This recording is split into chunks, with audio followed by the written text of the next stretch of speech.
এক ছিল গভীর জঙ্গল। সেখানে বাস করত বাঘ আর শিয়াল।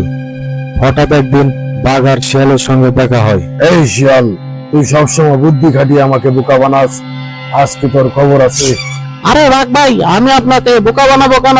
আমি তো আপনার গোলাম।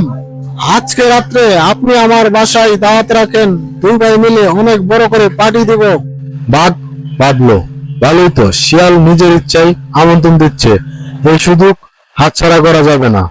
এবং সে শিয়ালের কথা মেনে নিল।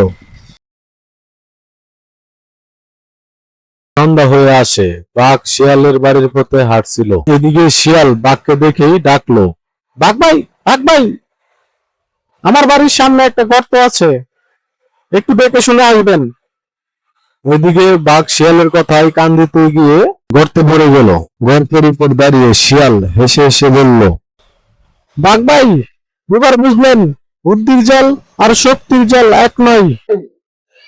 তো বন্ধুরা, এখানে তোমাদের শিয়ালের বুদ্ধিটা কেমন লেগেছে কমেন্টে অবশ্যই জানিয়ে যাবে কিন্তু।